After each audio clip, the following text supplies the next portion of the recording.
For thousands of years, one creature has loomed over Chinese imagination, art, and history. Not a king, not a general, not a philosopher, a dragon.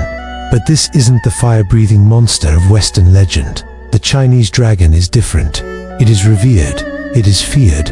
It is a symbol that shaped emperors, inspired peasants, and defined a civilization. Why dragons? Why this serpentine, clawed, mysterious creature?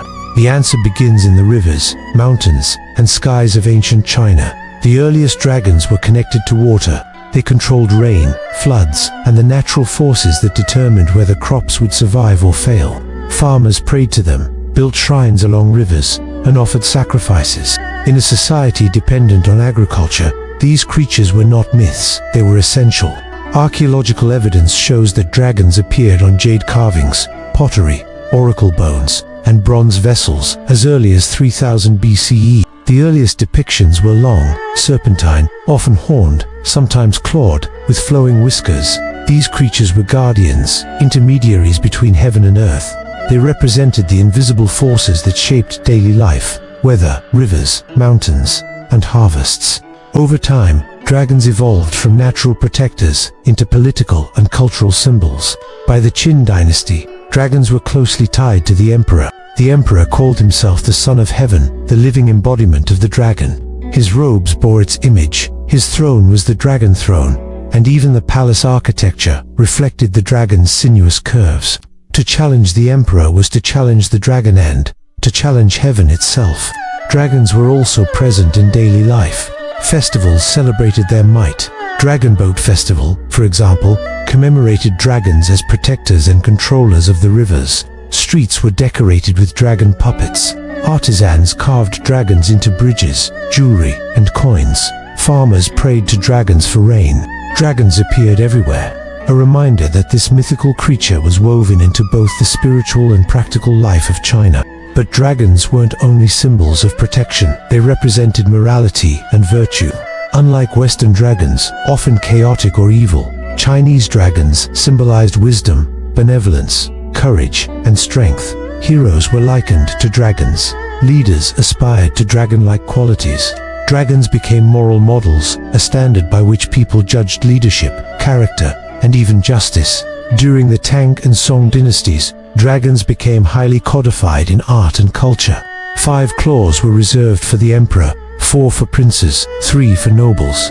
Using the wrong dragon could be punishable by death. Every dragon image conveyed rank, authority, and control. Dragons had become more than myth. They were law, hierarchy, and power visualized. The spiritual significance of dragons also grew. Taoist philosophers connected them to the elements, cosmic balance, and transformation. Dragons could shift between forms, travel between worlds, and control mystical forces. They existed simultaneously in the natural, political, and spiritual realms. In many myths, dragons could transform into humans, soar across the heavens, or descend into rivers to reshape the land. By the Ming and Qing dynasties, dragons were fully entrenched as symbols of Chinese identity.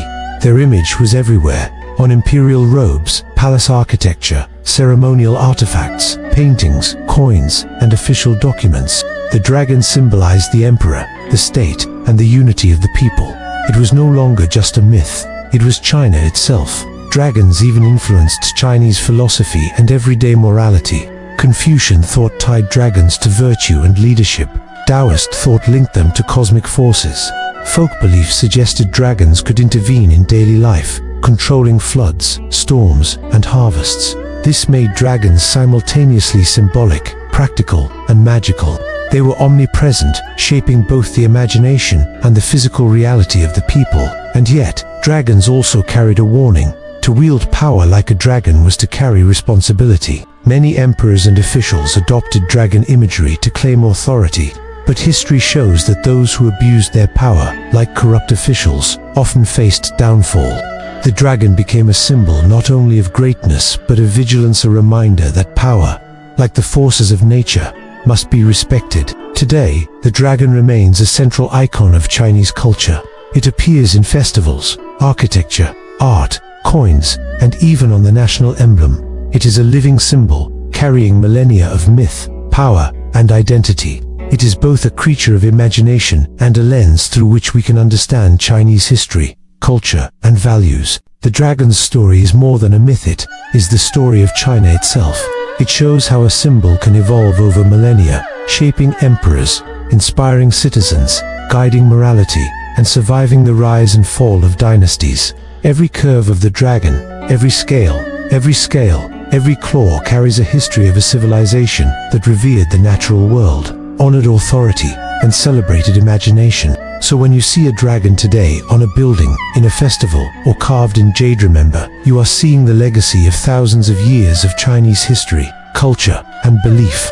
The dragon is not just a legend, it is a bridge between myth and reality, past and present, heaven and earth.